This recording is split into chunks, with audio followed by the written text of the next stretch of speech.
അച്ചമ്പീസിൻ്റെ പുതിയൊരു വീഡിയോയിലേക്ക് എല്ലാവർക്കും സ്വാഗതം. അപ്പോൾ നമ്മൾ ഇത് ആദ്യം എടുത്ത 50 കാടക്കോഴികളാണ്. കണ്ണൂർ മുണ്ടയാടുള്ള ശ്രീജ ചേച്ചീൻ്റെ അടുത്താണ് നമ്മൾ ഈ കാടേനെ എടുത്തിട്ടുള്ളത്. അപ്പോൾ ഇപ്പോൾ 52 ദിവസം ആകുമ്പോഴത്തേക്ക് തന്നെ ഏകദേശം മുട്ടയിട്ട് തുടങ്ങിയിട്ടുണ്ട്. ഏകദേശം പകുതിയോളം മുട്ടകൾ കിട്ടിയിട്ടുണ്ട്.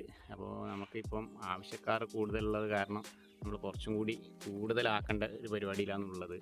അപ്പോൾ ഒരു 200 കുഞ്ഞുങ്ങളെയും കൂടി എടുക്കാൻ വേണ്ടി പറഞ്ഞിട്ടുണ്ട്. അപ്പോൾ നമുക്ക് അതിനുള്ള സെറ്റപ്പും കാര്യങ്ങളും ചെയ്യണം. അപ്പോൾ നമുക്ക് നേരെ അതിൻ്റെ വീഡിയോയിലേക്ക് കിടക്കാം.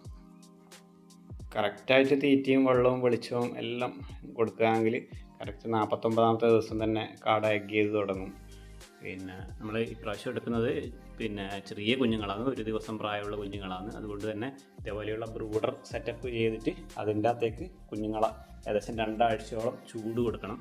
അപ്പോൾ ബ്രൂഡർ സെറ്റ് ചെയ്യുമ്പോൾ പരമാവധി ഇതേപോലുള്ള കുറച്ച് ഹൈറ്റുള്ള കാർഡ്ബോർഡ് വെച്ചിട്ട് ചെയ്യുന്നതായിരിക്കും ഏറ്റവും നല്ലത്. കാരണം ഒരു 2 ആഴ്ചയിലാകുമ്പോഴത്തേക്ക് ഇത് തുള്ളി പുറത്തേക്ക് പോകാനും പറക്കാനെല്ലാം തുടങ്ങും. അപ്പോൾ മാക്സിമം നമ്മളൊരു 1.5 അടി അടുപ്പിച്ച് ഹൈറ്റ് കൊടുത്താൽ വളരെ നല്ലതായിരിക്കും. അതേപോലെ തന്നെ മേലയിൽ നെറ്റോ എന്തെങ്കിലും വെച്ച് കവർ ചെയ്ത് കഴിഞ്ഞാൽ പൂച്ച അങ്ങനെയുള്ള ഇതിൻ്റെ ശല്യത്തിൽ നിന്ന് നമുക്ക് ഒഴിവായി കിട്ടും. പിന്നെ ഇതേപോലെ ബൾബ് ഇതിനനുസരിച്ചിട്ട് ചൂടിനനുസരിച്ചിട്ട് ഹൈറ്റ് താഴ്ത്തി വെക്കുകയും പൊന്തിച്ച് വെക്കുകയും ചെയ്യണം. അതുപോലെ തന്നെ കാടക്കുഞ്ഞുങ്ങൾക്ക് വെള്ളം കൊടുക്കുമ്പോൾ വളരെയധികം ശ്രദ്ധിക്കണം. കാരണം എന്ന് വെച്ച് കഴിഞ്ഞാൽ ഒരു ചെറിയ കുട്ടികളാണ്, എവിടെയാന്ന് വെള്ളം വെച്ചിട്ടുള്ള ഒന്നും അറിയില്ല. അപ്പോൾ എന്ന് വെച്ച് കഴിഞ്ഞാൽ പരമാവധി ഇതുപോലുള്ള ചെറിയ പാത്രങ്ങളിൽ മാത്രമേ വെള്ളം കൊടുക്കാൻ പാടുള്ളൂ. അതേപോലെ കുപ്പീൻ്റെ മൂടിയിൽ നമ്മളെ മുട്ടായി വരണീൻ്റെ മൂടി, അതുപോലുള്ള ഹൈറ്റ് കുറഞ്ഞ സാധനത്തിനകത്ത് ബേബി ജില്ലിയോ അങ്ങനെ എന്തെങ്കിലും കഴുകിയിട്ടിട്ട്, ഗോലിയോ ബേബി ജില്ലിയോ അങ്ങനെ എന്തെങ്കിലും കഴുകി വൃത്തിയാക്കിയിട്ടിട്ട് വെള്ളം ഒഴിച്ചിട്ട് അതിൻ്റെ അകത്തേക്ക് കൊടുക്കണം. അപ്പോൾ ഇത് കാടക്കുഞ്ഞുങ്ങൾ അങ്ങോട്ടും ഇങ്ങോട്ടും ഓടി നടക്കുന്നത് കൊണ്ട് വെള്ളത്തിൽ വീണിട്ട് ചാവാനുള്ള സാധ്യത വളരെയധികം കൂടുതലാണ്. അതുകൊണ്ട് തന്നെ വെള്ളം കൊടുക്കുന്ന കാര്യത്തിൽ വളരെയധികം ശ്രദ്ധിക്കണം. അതുപോലെ തന്നെ വെള്ളം വെക്കുന്ന ഭാഗം ഒരിക്കലും ബ്രൂഡറിൻ്റെ ബൾബിൻ്റെ തൊട്ടടുത്ത് കൊണ്ടുപോയിട്ട് വെള്ളം വെക്കാൻ പാടില്ല. കുറച്ച് അകലെ മാറി നിന്നിട്ട് ഒരു സൈഡിലേക്കായിട്ട് മാത്രമേ വെള്ളം വെക്കാൻ പാടുള്ളൂ. അതുപോലെ തന്നെ തീറ്റ കൊടുക്കുമ്പോൾ പ്രത്യേകം ശ്രദ്ധിക്കണം. സ്റ്റാർട്ടറാണ് നമ്മൾ ഫസ്റ്റ് തന്നെ കൊടുക്കുന്നത്. അപ്പോൾ സ്റ്റാർട്ടറിൽ കൂടുതലും വണ്ണുള്ള തരികളാണ് ഉണ്ടാവുക. അപ്പം അതൊന്ന് മിക്സിയിലിട്ട് ചെറുതായിട്ട് ഒന്ന് പൊടിച്ചതിന് ശേഷം കൊടുക്കുന്നതായിരിക്കും ഏറ്റവും നല്ലത്. അവർക്ക് കഴിക്കാൻ നല്ല സുഖമായിരിക്കും.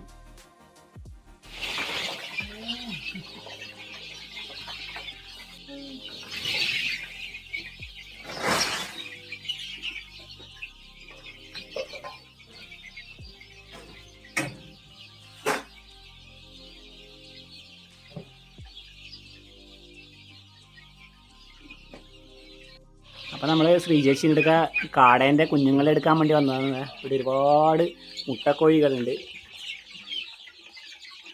ഇഷ്ടംപോലെ മുട്ടക്കോഴിൻ്റെ കുഞ്ഞുങ്ങളുണ്ട്.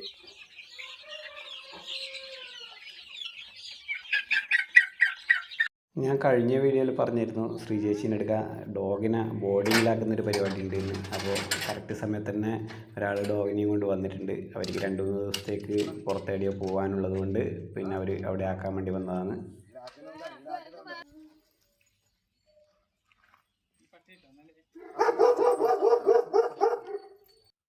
അപ്പോഴത്തേക്ക് നമ്മളെ കാടക്കുഞ്ഞുങ്ങളെല്ലാം ശ്രീജേച്ചി എടുത്തു വെച്ചിട്ടുണ്ട്. അപ്പോൾ ബിന്ദു അതിനെല്ലാം എണ്ണീറ്റ് നമ്മളെ ബോക്സിലേക്ക് മാറ്റുമെന്ന്.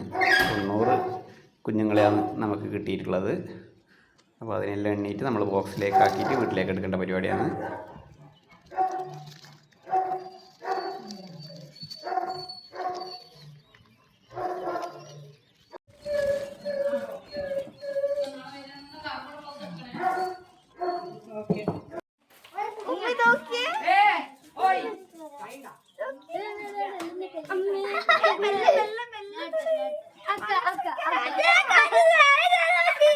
അപ്പൊ നമ്മളെ കാടക്കോയിനെ കൊണ്ടുവന്നിട്ടുണ്ട്. കാട ചെറിയ കുട്ടീനല്ലേ 200 പറഞ്ഞേ, പക്ഷെ 200 കിട്ടിയിട്ടില്ല, 90 കിട്ടിയിട്ടില്ല. ബാക്കി പിന്നെ തരാന്നാ പറഞ്ഞത്. അപ്പൊ നാളെയോ മറ്റന്നാളോ ആയിട്ട് ബാക്കി കുഞ്ഞുങ്ങളെ കിട്ടും. അപ്പൊ അതിൻ്റെ എന്തെല്ലോ കളറുണ്ടല്ലേ സാനി, മഞ്ഞയും വെള്ളയെല്ലാം ഉണ്ട്. അപ്പൊ നമുക്ക് അതിൻ്റെ അകത്തേക്ക് ഇടാം.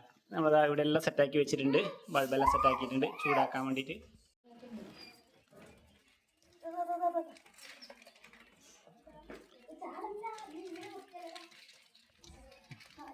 അപ്പോൾ സാനിയുടെ ചങ്ങായിമാരെല്ലാം വന്നിട്ടുണ്ട് കാടേനെ പിടിച്ചിടാൻ വേണ്ടിയിട്ട്.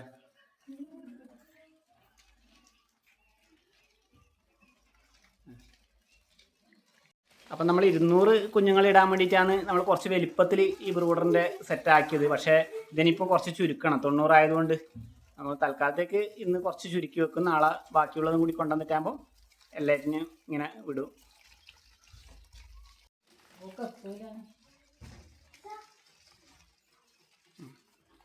കണ്ടേ, അതാ നല്ലൊരു വെറൈറ്റി കളർ അല്ലേ. സാറേനെ നോക്കുന്ന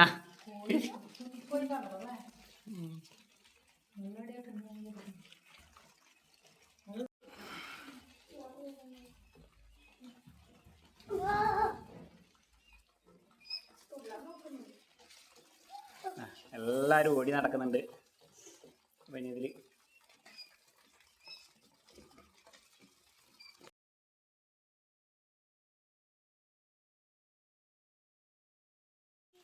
അപ്പൊ നമ്മളെ കാടക്കുഞ്ഞുങ്ങൾക്ക് വെള്ളം കൊടുക്കാനുള്ള പാത്രമാണിത്. ഇത്ര ചെറുതെന്ന് എടുത്തെന്ന് വിചാരിച്ചാല് കാടക്കുഞ്ഞുങ്ങളല്ലേ ഓടി നടക്കുമ്പോ വീട് ചത്തുകൊണ്ടാണ്. വെള്ളത്തിൽ വീണ് കഴിഞ്ഞാൽ അതിന്റെ തന്നെ പറ്റിയിട്ട് ചത്തുപോകും അല്ലേ. അപ്പൊ കുറച്ച് ഗ്ലൂക്കോസ് കൊണ്ടുവന്ന പാടായതുകൊണ്ട് നമ്മൾ കുറച്ച് ഗ്ലൂക്കോസ് കലക്കിയിട്ട് അതാണ് കൊടുക്കുന്നത്.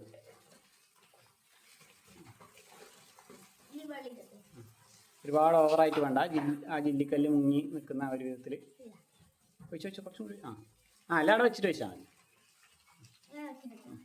ഒരു സൈഡിലോട്ടായിട്ട് അങ്ങോട്ട് സൈഡിലോട്ടായിട്ട് വെച്ചു. എപ്പോഴും ശ്രദ്ധിക്കേണ്ടത് പിന്നെ വെള്ളം സൈഡിൽ മാത്രമേ വെക്കാൻ പാടുള്ളൂ, ബൾബിൻ്റെ അടുത്തോട്ടായിട്ട് വെക്കാൻ പാടില്ല.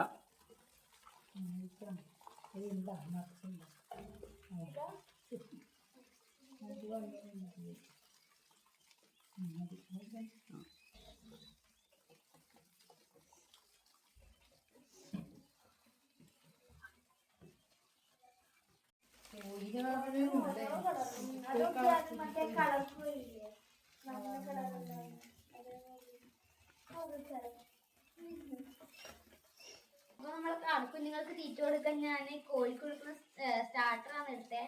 സ്റ്റാർട്ടർ പൊടിച്ചിട്ടുള്ള കുഞ്ഞി പൊടിയാണ് എടുത്തിട്ടുള്ളത് കേട്ടോ. കാരണം അവർക്ക് ഫസ്റ്റ് തന്നെ കുറച്ച് പൊടിയായിട്ട് കൊടുക്കണം, എന്നാലേ അത് ശരിക്കും കൊത്തി കഴിക്കാൻ പറ്റുള്ളൂ. ആദ്യം വെള്ളം കൊടുത്തൊരു അരമണിക്കൂർ കഴിഞ്ഞതിന് ശേഷമാണ് നമ്മൾ തീറ്റിയിട്ട് കൊടുക്കുന്നത്. നല്ലോണം പൊടിയല്ലെങ്കിൽ ഇവർ കൊത്തി കഴിക്കാണ്ട് കുറേ വേസ്റ്റായിട്ട് അങ്ങനെ പോവുക. അതുകൊണ്ടാണ് പരമാവധി പൊടി ഇടുന്നത്.